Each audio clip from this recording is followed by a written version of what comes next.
Many years ago, in the heart of Asaba, stood the grand mansion of Chief Amanze. Chief Amanze was a successful and wealthy businessman. His beautiful home was made with glistening marble floors, sparkling chandeliers, and imported cars parked inside his garage. Yet, despite all his wealth, Chief Amanze's life and marriage was far from perfect. Chief Amanze was known throughout the city for his arrogance. His employees feared him.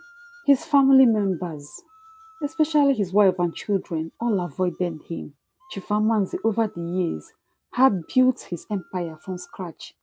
He started as a trader in Onitsha after he served his boss for over 10 years after he left primary school. And after his boss settled him, Chief Amanzi worked tirelessly as a young man to build his business, which made him become one of the most prominent businessmen from the eastern part of Nigeria.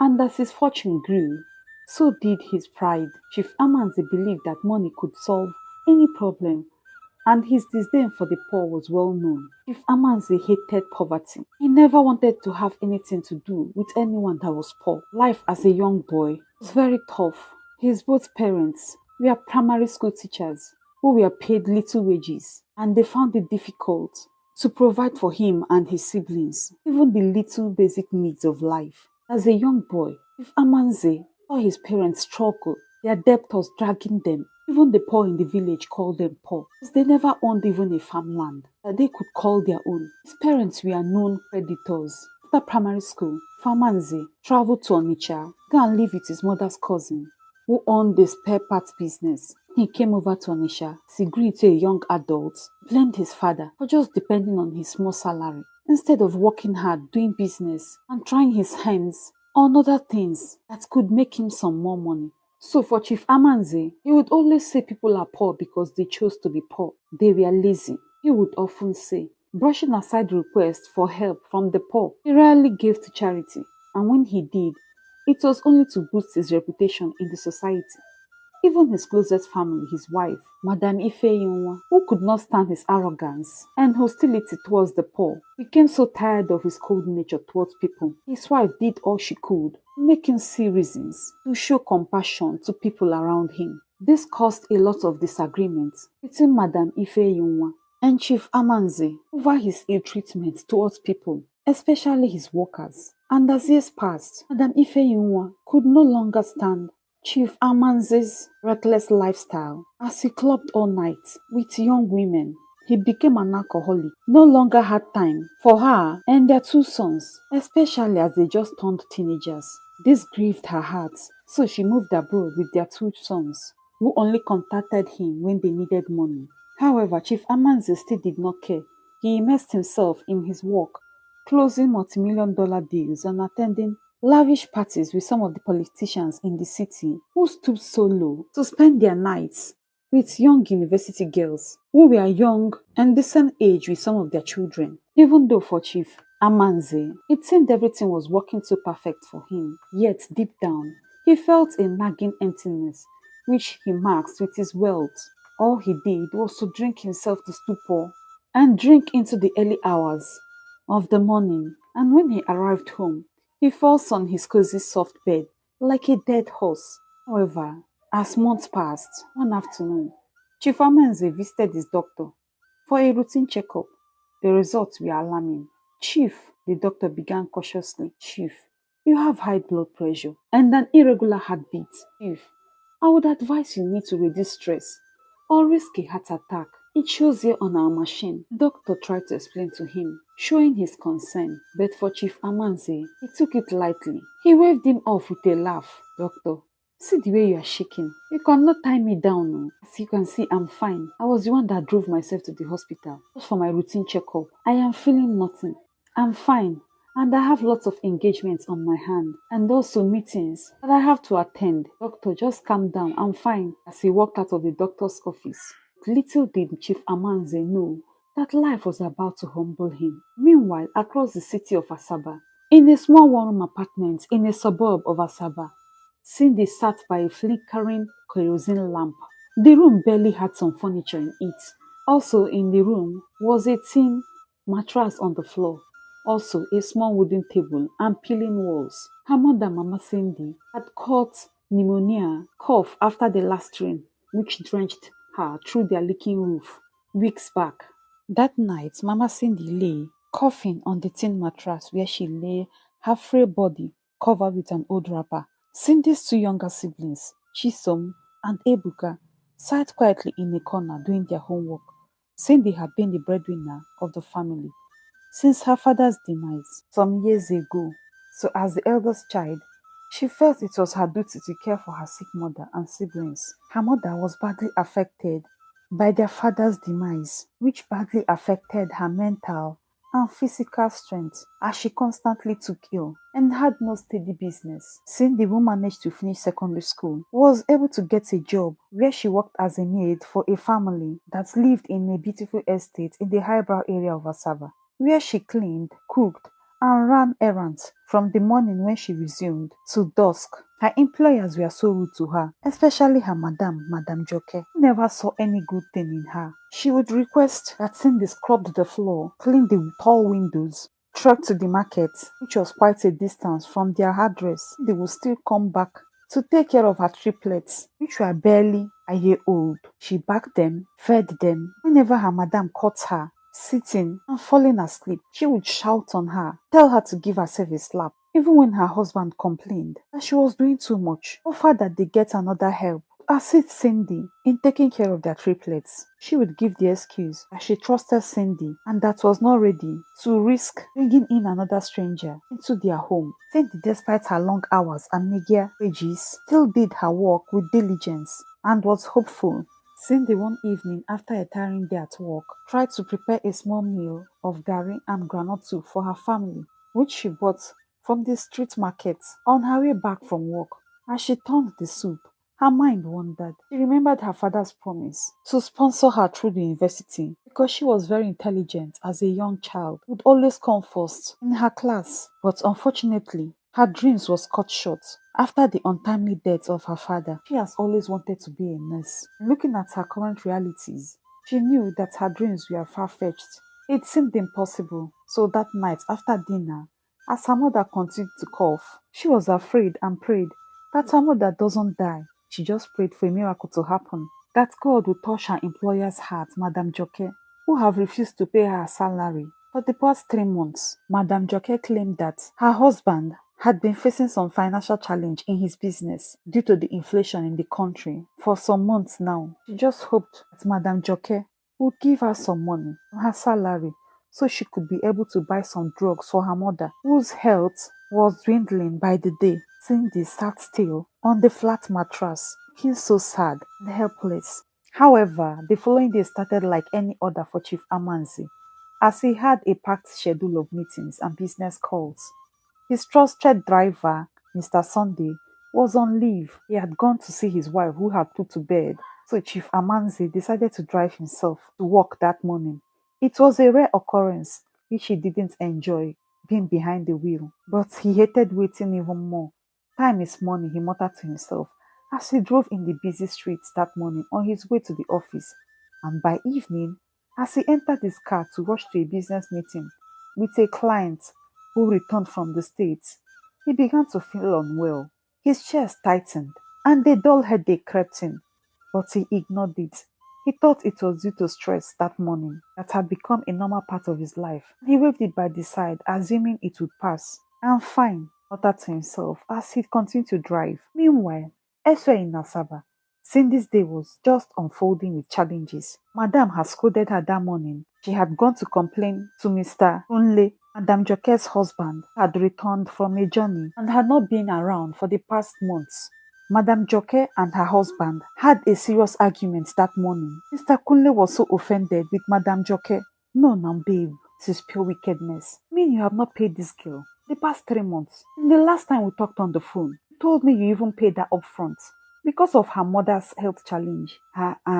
No, now, babes. I'm not happy at all. Cindy is very hardworking and diligent at her work. Look at how she treats our children, as if they are hers. She respects you and looks up to you like a sister. What else do you need from her? I'm highly disappointed. See how you disgraced yourself this morning. You just lost your respect. I'm not happy at all. Mr. Kunle continued in anger. Madame Joke muttered some words quietly. She walked out of their bedroom, looking very sad and angry. So later on that morning, when Mr. Kunle left to his office, Madame Joke, who was already angry with Cindy, scolded her for reporting her to her husband, also starved her out that day. So as Cindy closed for work that night, her stomach growled because she hadn't eaten since dawn. She lost her appetite the night before taking care of her sick mother, and despite her hunger and exhaustion, Cindy remained cheerful as she walked out of her employer's compound. That night, the rain began to pour, turning the bustling streets of Asaba into rivers. Cindy finished her shift late and had hurried to catch a bus, but couldn't get one. The whole street was deserted because of the heavy downpour. Because she must return home to her sick mother and siblings, she decided to trek home. She carried her small nylon bag, shielding it from the rain with her scarf, and as she walked along the roadside, she hummed softly to herself, trying to distract her mind from the cold and hunger and the quietness of the streets. As everybody was inside, it was already past 9 p.m. when she left Madame Joke's house. Meanwhile, Chief Amanzi was now returning from a meeting and was driving through the same neighborhood. His vision blurred, and this time the pain in his chest grew sharper. He could not bear the pains any longer. Chief Amanzi saw his death before his eyes, as he had tried to pull over but lost control of the car, and in the flash of seconds, the vehicle swerved dangerously before coming to a stop inside a ditch, and Chief Amanzi, with all his strength, struggled and stumbled out of his car, and gasping for air, he collapsed on the wet ground. Cindy from afar saw the car accident, so she quickly drew close and was about to walk past the scene of the accident. She froze when she saw a man lying by the roadside. Her heart raced as she debated what to do. Her heart pounded as she stood in the rain, staring at the man lying unconscious by the roadside. The street was dark, and most people hurried past without noticing or caring. Ada hesitated for a moment, but overwhelmed by compassion, she overpowered the fear in her as she quickly dropped her bag and ran to him. Sir, sir, can you hear me? She called out, shaking him gently. Amanze groaned faintly. His breaths were shallow. Cindy's heart raced. Her panic grew, but she quickly put herself together as she muttered to herself, I have to help him. If I leave him here, he will die, she whispered. So she stood close to the road, flagging down cars who raced past her without noticing her. But Cindy did not give up. She continued until she finally spotted a taxi slowing down nearby the road.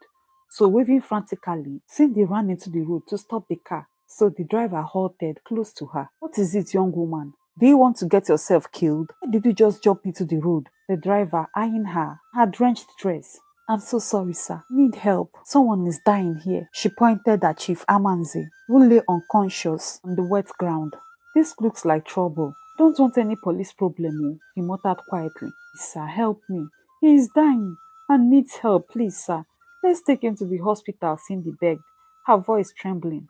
Pay whatever is your charge. I have some money here, as she clutched her bag. So after some time, the driver reluctantly agreed. Cindy had to struggle to lift Chief Amanze with the driver's help, and they managed to get him into the back seat of the taxi. Cindy quickly climbed in beside Chief Amanze, holding his hand as the car sped off toward the nearest hospital. She prayed earnestly for the survival of the stranger. And as Cindy sat in the back seat of the taxi, her mind raced. The man lay unconscious beside her, his breathing still shallow. She could see the beads of sweat on his forehead, even in the dim light of the taxi. She had no idea who he was, but the thought of leaving him on the roadside haunted her. The driver glanced at her in the rearview mirror. Are you sure about this, young lady? He asked. Hospital bills are not cheap, especially when it's emergency. So, if anything goes wrong, the police will be involved, and you have entered, Don't worry, sir. Cindy nodded firmly, clutching her nylon bag. I will pay what I can. I also believe nothing will go wrong. Please, just drive faster. Rain continued to pour as the taxi swerved through the busy streets. Cindy's clothes were soaked, her body shivering from the cold, but she didn't care. Her thoughts drifted to her family, her sick mother, and her younger siblings would be waiting for her, hungry and worried. She thought of the money Mr. Kunle gave her that morning After she told him about her mother's sickness and that she needed some money to buy some drugs for her mother, her heart was heavy. This was money meant for their food and her mother's medicine. Now this, she silently whispered a prayer. God, please help me.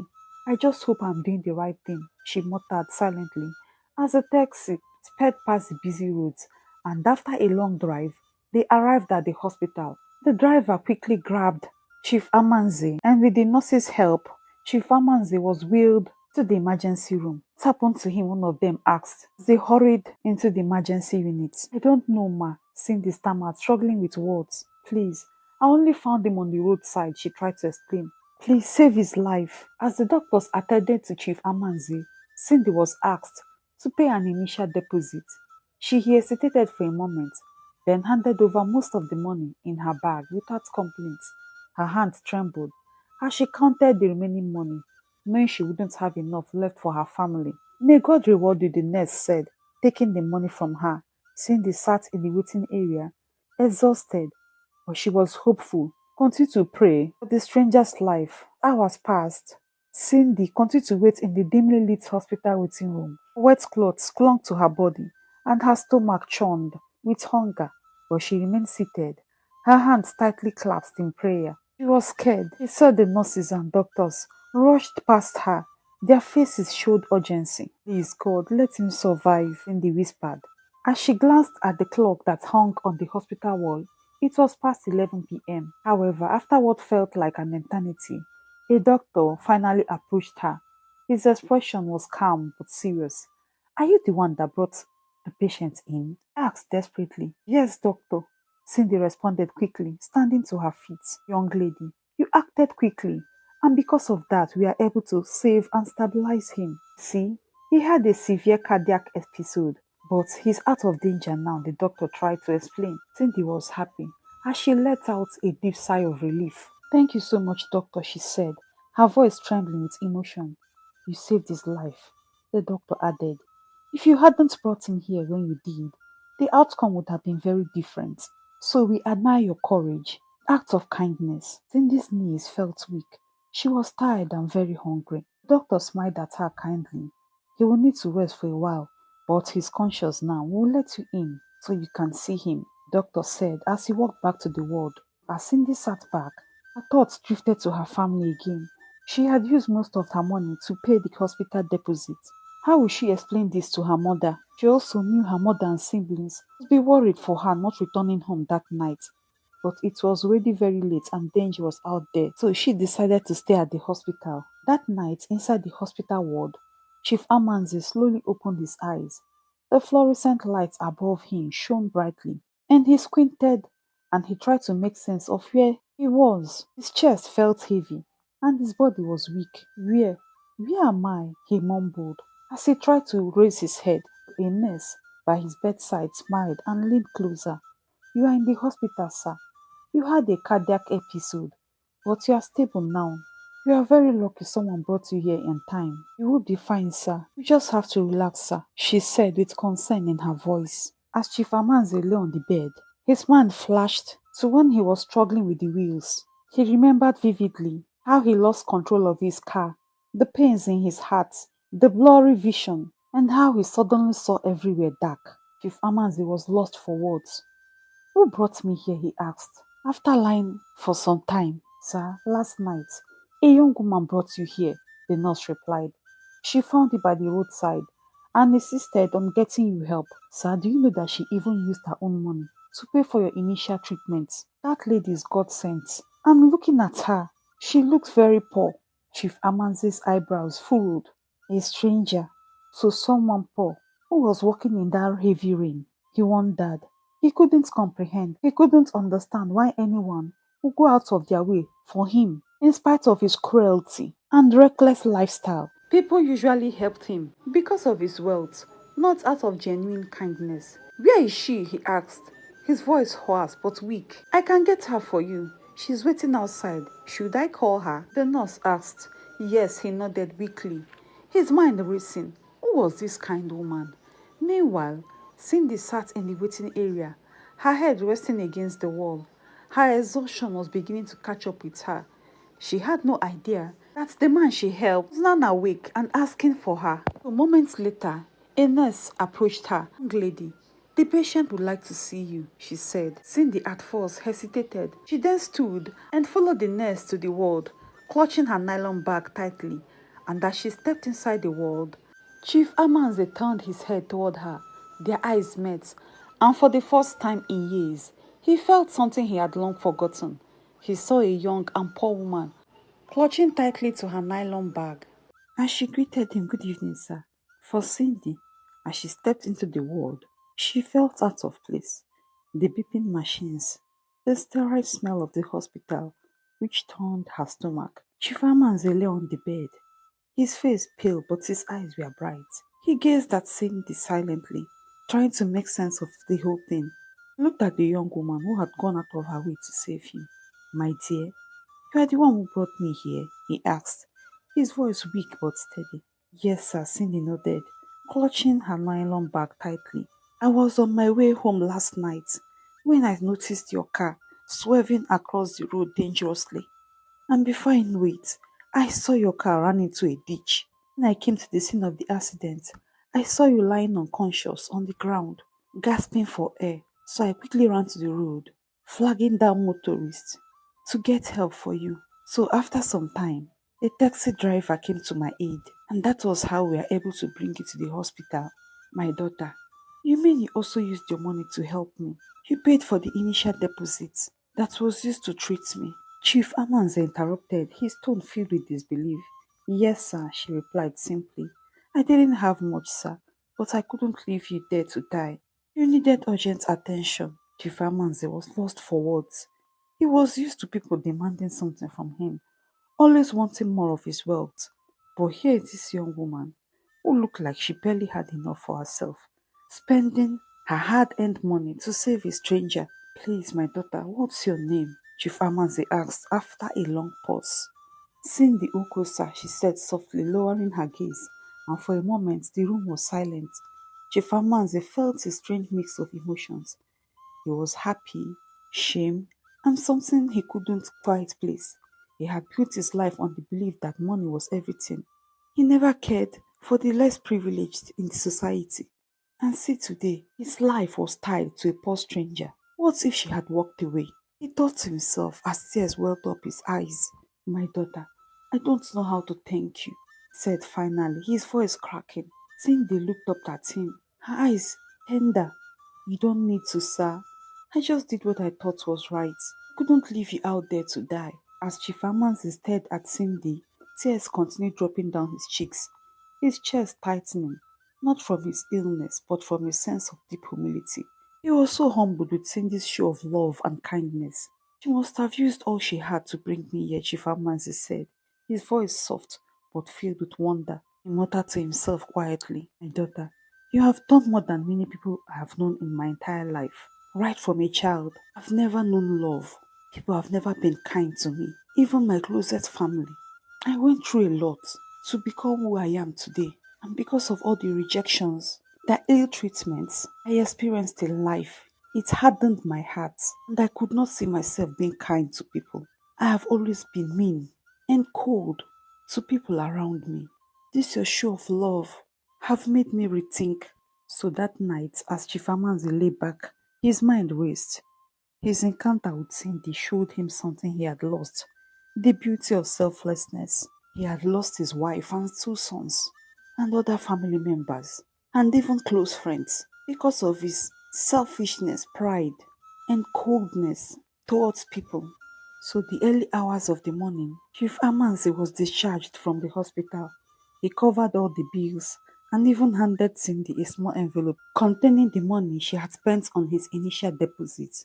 Cindy hesitated to accept it, but eventually did after much persuasion.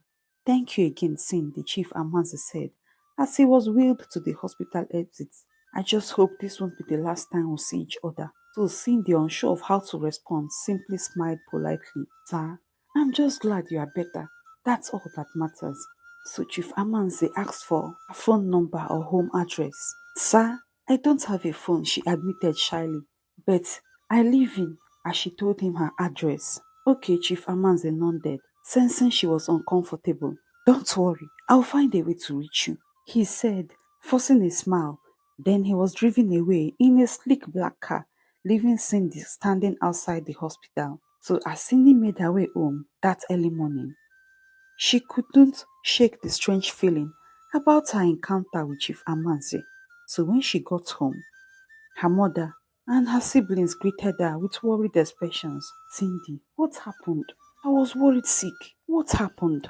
You don't spend the night in your employer's house without prior information." "Mama, I'm sorry that I came back this morning," Cindy said, her voice trembling. "I had to help someone whose life depended on me." Mama Cindy, though upset, kept quiet when Cindy narrated everything to her.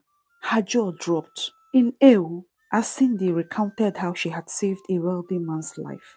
"Cindy, my child, you have a good heart, and I admire your courage," Ma Cindy said, pulling her into a tight embrace. "God bless you, my child. You see, you must not have everything before you show kindness to people. You have lightened my day, even though last night was a long night for me. But I thank God you are here," Mama Cindy replied. That early morning, as Cindy lay on her tin mattress, she wondered if she would ever see Chief Amanzi again. She lay on the foam. She tried to stretch her tired and weak body before resuming for work at 9 a.m. that morning. Thank you so much for watching this story. I appreciate you all for your time and support for this channel. I do not take it for granted. Please stay tuned for the concluding part of this story, which promises to be exciting. Let's give this story a thumbs up, share with our loved ones, and subscribe to this channel if you have not subscribed. Also, let's continue to discuss in the comment section the moral lessons we have learned from this story. And until we meet again next time, stay blessed and bye!